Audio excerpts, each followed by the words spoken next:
U.S. Supreme Court nominee Amy Coney Barrett is set to appear before the Senate Judiciary Committee for the first time today as Republicans move to quickly fill the vacant seat ahead of the election. In her opening remarks, Judge Barrett will vow to apply the Constitution and laws as they were written, adding that she did not seek this position, according to a statement obtained by NBC News. Barrett is believed to have the required votes in the Republican-controlled Senate to be confirmed. Her appointment would tilt the Supreme Court firmly towards the right as she replaces Ruth Bader Ginsburg, who was known for her liberal rulings. John Malcolm is Vice President for the Institute for Constitutional Government at the Heritage Foundation, a research institute focused on promoting conservative public policies. John, just weigh in on what Barrett would bring to the way she interprets the law, because there's been some criticism about her ultra-conservative views. Well, in terms of a judicial approach, she is an originalist and a textualist, meaning that she will interpret laws based on the words contained in that language that were actually passed by Congress and signed by the president. In terms of the Constitution, she will interpret its words and phrases as those words and phrases were understood at the time that they were ratified. She is not a living constitutionalist. She will not pour modern values or her own personal political or preferences into those words. If the public wants to change the meaning of the Constitution, they can do so through the amendment process set forth in the Constitution and not through the ruse of constitutional interpretation by an activist judge. That said, it feels the Democrats are going to double down on some of Barrett's comments in the past, particularly related to abortion and the Affordable Care Act in some of these hearings. Would you expect that too? Oh, I certainly expect that. Look, there's no secret whatsoever that Amy Coney Barrett is pro-life. That doesn't mean that she won't follow the law. She said that she believes that life begins at conception through natural death. Yet when she was an appellate judge on the Seventh Circuit, she upheld capital cases, death penalties, even though it goes against her personal beliefs. And she has criticized Chief Justice John Roberts for his reasoning in past Obamacare cases, and there is currently a case before the court. But of course, each legal case raises different issues and rises and falls on its own merits, and I have no reason to believe that she won't be an objective, justice should be confirmed to the court. Judge Barrett also having fairly strong links to those who've gone beforehand, in particular Justice Scalia, who was a judicial mentor for her. How influential do you think it is having a mentor that's previously gone through this process?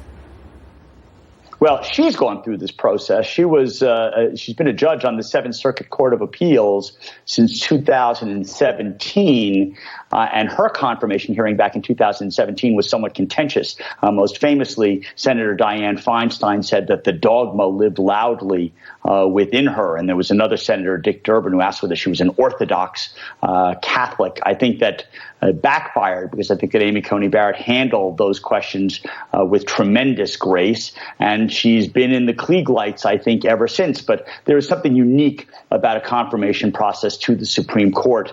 The lights are that much hotter, and we'll see how she holds up, although I expect she will do just fine. Let's talk about the impact on society then, because it has been very much noted what the dynamics look like. As Trump effectively trying to solidify a 6-3 conservative majority on the country's highest court. What are the ramifications for society when you see key cases come before them on issues that, for instance, religion, abortion, those sorts of issues? What are the ramifications there? Well, you never want to be able to predict any particular result. However, as I said, having more originalists and textualists on the courts means that they're going to be, looking at the law as passed by the legislature. They're not going to try to, change the law in some way by finding this statement or that statement of the congressional record to come out with an interpretation of what they would have liked the law to have been rather than the law that was actually passed. I think that lends a certain stability to the law, including, by the way, for business practices, but society in general. I think that is a good thing. But we'll see over time. These are life-tenured people, very independent-minded, and they will consider the legal arguments in each case and try to reach what they consider to be a just and correct result. There was a dying wish by Ginsburg that she not be replaced until after the election. Now, if we look at the timing around this, Lindsey Graham, the committee chairman, thinks that the committee will approve the judge by the 22nd of October, giving the Senate Majority Leader McConnell enough time for this nomination to reach the Senate floor before the election. What do you make of the timing and just how tight a time frame we've got to work with here? Well, it's certainly not an unprecedented time frame. There was a time in our country in which Supreme Court justices would be nominated and confirmed on the same day. As recently as, John Paul Stevens was confirmed 19 days after his nomination was announced. So it is certainly, by modern standards, been a fairly quick process. But then again, Judge Barrett was confirmed, as I said, just 3 years ago, and all that's happened since then is she's produced a number of opinions which are easy to access and study, and she's given a few speeches. She's provided those to the committee.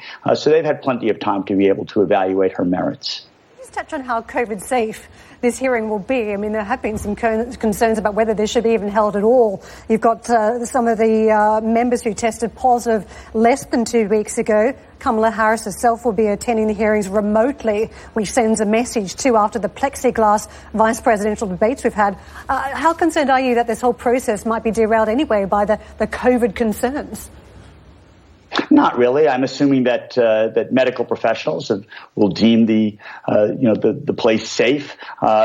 Courts around the country have been conducting virtual hearings. The Senate Judiciary Committee itself has had several virtual hearings. Former FBI Director Jim Comey testified a week ago virtually at various hearings. Senators have asked questions virtually. So I assume that they will do everything they can to keep the senators and the nominees safe. John, very much appreciate the time today. Thank you so much. John Malcolm with us, Vice President for the Institute for Constitutional Government, the Heritage Foundation.